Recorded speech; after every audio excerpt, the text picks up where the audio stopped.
Meanwhile, the president's agenda is now one step closer to getting funding from Congress. That's because the House passed a budget framework, but it took a bit of a scramble to get there. Washington, D.C. correspondent Hannah Brandt live in D.C. to explain why. Hannah, good morning. Craig, Kristen, good morning. There was so much Republican infighting over this that the Speaker of the House originally had to postpone the vote. But after some arm twisting yesterday, they got it across the finish line.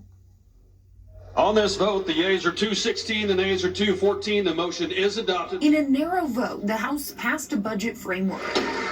And that was a big step because that will allow us now to move forward to have our committees actually drafting the one big beautiful bill. The Senate already passed the plan, but it got held up in the House because some Republicans argued it didn't include enough spending cuts, and it took pressure from Republican leadership and the White House to win over the holdouts. The White House committed very specifically to significant cuts. To us, we got very strong confirmations about the levels of cuts and how committed they are to achieving them. Eventually, all but 2 House Republicans voted for it. And now we're well on our way to getting, as we call it, the great big beautiful bill. It's a beauty. Now Republicans have to come together to craft the full package, with plans to include funding for the administration's immigration crackdown, make at least $1.5 trillion in spending cuts, and extend the Trump tax cuts. The America First agenda will be enacted.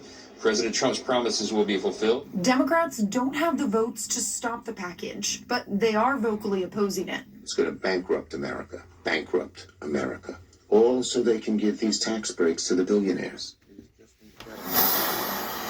The House and Senate committees are planning to work on the budget over the Easter break, but it'll likely take weeks and maybe even months before final votes.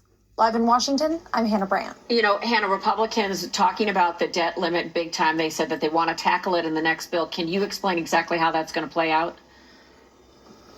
Well, the U.S. is going to hit its debt ceiling soon, so lawmakers have to raise the debt limit in order to borrow some money and keep paying bills.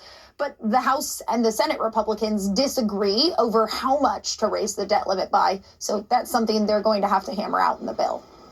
All right, so it's not a done deal just yet. Thank you, Hannah. All right, time to get a check on our traffic.